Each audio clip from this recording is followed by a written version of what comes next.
तुम्ही पाहिलंच असेल माझ्या व्हिडिओमध्ये पाहून आणि माझ्या ब्लॉगमध्ये नवीन इंटरेस्टेड आणि वेगळं काही तर असणार. तर मग आज मी तुम्हाला वेगळ्या प्रकारे इंट्रो वगैरे देते, रोज तेच ब्लॉगमध्ये पाहायला मिळेल. तर हॅलो हाय गाईज, नमस्कार, मी अमृता आणि तुम्हा सर्वांचे आणखी एका नवीन व्हिडिओमध्ये स्वागत आहे आणि welcome back to our new blog.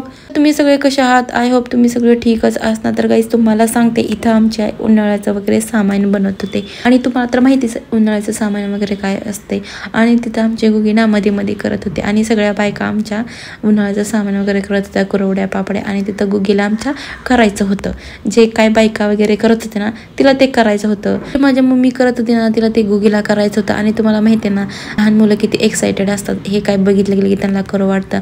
आणि मग माझ्या आईनं तिचं समाधान करण्यासाठी तिचा निस्ता हात लावला आणि वर्ण फिरवला. तरी आमच्या मॅडमला करायचं होतं कसं माझी आई सेम करते ना तसं करायचं होतं. मम्मी प्रत्येक वर्षी असं डेली वगैरे सगळं उन्हाळ्याचं सामान वगैरे करते. आणि तुम्हाला सांगते, आणि अशी कुरवडी घातली आणि उचलली ना तर असं समजायचं की ही पीठ शिजलेलं आहे कुरवड्याचं. म्हणजे मम्मी आहे ना असं प्रत्येकच वर्षी करणार, तिला खूप इंटरेस्ट असतो असल्या गोष्टीमध्ये. आणि एक वर्ष असं तिनं वाया घालवणार नाही, प्रत्येक वर्षी करणार, तिच्यासाठी पण करणार, आमच्यासाठी पण करणार, आमच्या तिघींसाठी. आणि नंतर माझी मम्मी इथं व्हाईट घातल्यानंतर इथं सगळ्या कलरच्या वगैरे घालत होती. आणि सगळ्या प्रकारच्या इकडे पण असंच घालतात का, वेगवेगळ्या प्रकारच्या म्हणजे कलरच्या वगैरे, orange, white, green, yellow, red सगळ्या घालती माझी मम्मी. आणि इथं आमच्या गोगीचं तरी समाधान होत ना, तरी मध्ये वगैरे करायची. आणि आमच्या गोगीनं ना गावाकडचं लाईफ एवढं एन्जॉय केलं ना, तुम्हाला सांगते, सांगता नाकीनं यायचं माझ्या. तरी कडच्या बायका उन्हाळ्याचं सामान कशा करतात तुम्हाला सांगते. माझी मम्मी माझ्या चुलतीला, आजीला सगळ्याला बोलवणार. म्हणजे 4-5 बाया झाल्या ना म्हणजे पटकीनं देता येतं. एक जण भरणार, एक जण टाकणार, एक जण करणार, पिळणार वगैरे. म्हणजे 4-5 बाया झाल्या तर लगे पटकीनं भरणार ना 10-12 मिनिटामध्ये, म्हणजे अर्धा तास धरून चाला. नंतर मग आमच्या आई सगळं सामान करून झालं ना, त्याच्या दुसऱ्या दिवशी माझ्या चुलच्यात किंवा आजीच्यात वगैरे करायच्या झाल्या ना, मग माझ्या आई जाती, दुसऱ्या चुलत्या येतात. म्हणजे अशा मिळून बायका घालतात, म्हणजे पटपट सामान वगैरे होतात.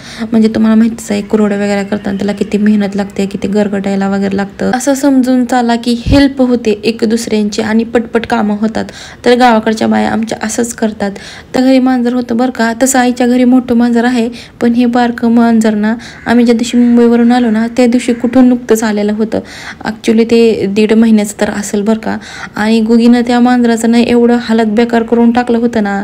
आणि त्या मांजरासाठी ना ती ना कुठंही जायची, ते मांजर तिला बघितलं ना कुठंही पळून जायचं, कुठंतरी लपून बसायचं. मग गुगी तिथून त्याला हुडकून काढायची. 4-5 दिवस या दोघांची असं झालं. नंतर ते मांजर सुद्धा गुगीचं फ्रेंड होऊन गेलं. दोघेकांबरोबर एवढं खेळायचं ना, तुम्ही पाहिलंच असेल ते मांजर गुगीला कसं खेळत होतं वगैरे. आणि गुगीनं ना त्या मांजराचं पूर्ण हालत बेकार करून टाकली. त्याच्या गळ्याला, त्याच्या तोंडाला, त्याच्या पायाला कशी पण धरून त्याला अशी ओढायची, खेळायची. आणि त्या मांजराला सुद्धा काही वाटत नसायचं.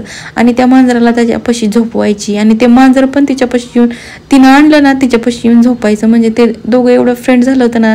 गुगी खूप एन्जॉय केलं तिनं मांजरासंगट. आणि आमच्या गुगीला एवढं मांजर आवडतं ना, खूप आवडतं. गावाकडे कधीही जाऊ दे त्या मांजरासंगट खेळणार. आणि तुम्हाला सांगते, आम्हाला इथं मुंबईमध्ये मांजर आम्ही घेणार आहोत. नक्कीच लवकरच तुम्हाला दिसेल. आमच्या गुगीसाठी खास आम्ही मांजर वगैरे घेणार आहे. आणि नंतर आम्ही दुसऱ्या दिवशी काहीच आम्ही माडेला वगैरे गेलतो, कारण की माझ्या नंतर तोंडावर सेम मुंबईमध्ये झालतं ना तसंच सेम गावाकडे झालतं. तरी मला इथले डॉक्टर वगैरे म्हणले होते, तुम्ही जास्त उन्हात वगैरे जाणार नंतर तुम्हाला होण्याची शक्यता आहे. सेम तसंच झालं. माझ्या पूर्ण चेहऱ्यावरती असे छोटे पिंपल्स आणि खाजे येऊ लागला. साईड इफेक्ट झालेला आहे आणि तुम्हाला ॲलर्जी झालेली आहे म्हटलं. मग त्यांनी आम्हाला ट्यूब आणि टॅबलेट वगैरे दिला. नंतर आम्ही हॉटेलमध्ये गेलो. मस्त उन्हाळा होता गावाकडे, कोल्ड कॉफी पिलो, पिझ्झा वगैरे खाल्ला आणि गुगीसाठी फ्रेंच फ्राईज मागवले. नंतर आम्ही मग घरी निघालो. मस्त एन्जॉय केला. आणि तुम्हीच पहा, गुगीचे नखरे पाहिलेच असेल कशी ऑर्डर वगैरे देत होती, मेन्यू कार्ड वगैरे पाहून किती ॲक्टिंग वगैरे करून दाखवत होती. नंतर मग आमच्या मॅडमला आईस्क्रीम खायचं होतं. हॉटेलमध्ये खाऊन सुद्धा अजून मॅडमला खायचं होतं. तर मग नंतर आम्ही हॉस्पिटलमधून घरी आलो. आणि नंतर मग मी रानात गेले. आमच्या घरापासून जवळच आहे, आमच्या घरापाशीच अंतर आहे. माझी आई तुम्हाला माहितीच आहे, गावाकडच्या बायकांना रानात कामं वगैरे असतात. त्याचप्रमाणे आमची आई रानात वगैरे गेलेली होती. भुईमुग असतो, भुईमुगाच्या शेंगा वगैरे, तिथं गवत वगैरे काढत होते. खूप घाण झालेलं होतं, गवत वाढलेलं होतं. त्याचप्रमाणे तिची शेळी पण गवत वगैरे खात होती. आणि असं होतं, आमच्या आईचा भुईमुग वगैरे लावला होता ह्या वर्षी. आणि आम्ही प्रत्येक वर्षी लावतो. मात्र माहिती आहे, गावाकडे काहीसुद्धा विकत घ्यावं लागत नाही. इवन भाज्यासुद्धा ते त्यांच्या शेतामध्ये करतात, त्यामुळे त्यांना कुठे जावं लागत नाही किंवा विकत घ्यावं लागत नाही. सगळं घरचंच वगैरे असतं. शेतातला माल असतो, ज्वारी, मका, बाजरी, गहू, ऊस वगैरे सगळं काही आमच्या शेतात वगैरे असते.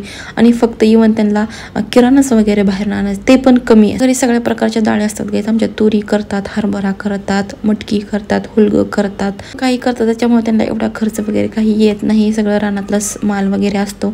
आणि आमच्या गुगीने एवढं एन्जॉय केलं ना, काही सांगूच नका. नंतर आमच्या गुगी आजारी पडली होती गाईज. आम्ही गेलो होतो माड्याला आणि आमच्या गुगीचं हिमोग्लोबिन कमी होतं, त्याच्यामुळे रक्त वगैरे काढून गेलं होतं. आणि गुगी खूप इमोशनली होऊन तिच्या मामाला वगैरे सांगत होती, मला लागलं म्हणत होती आणि मला इंजेक्शन वगैरे केलं. आणि माझ्या भावाचा गळ्यातला जो मफरल असतो ना, तो त्यानं हाताला गुंडाळायला होता आणि त्याला इमोशनल होऊन सांगत होती असं तसं झालं. आणि त्याचा चेहरा तरी बघा तुम्ही किती सुकलेला होता. खरंच आमची गुगी आजारी पडली होती. डॉक्टर बोलले तिला चांगला खाऊ पिऊ घाला, हिमोग्लोबिन वगैरे कमी झालेलं आहे. तर माहिती आहे सिटीमध्ये सगळं जवळच असतं, त्याच्यामुळे सगळं काही व्यवस्थित आणि वेळेवर मिळतं. आणि गावच्या ठिकाणी एवढं काही मिळत नाही लगेच, त्याच्यामुळे आमच्या गुगीचं थोडंसं रक्त वगैरे कमी झालेलं होतं. तुम्ही समजू शकता. आणि शहरातला गावातला थोडासा फरक असतो खाण्यापिण्याच्या बाबतीत. हा व्हिडिओ पूर्ण गुगीवरती आहे. तर आमच्या गुगीनं खूप गावाकडचं लाईफ एन्जॉय केलं. तर चलो बाय गाईज.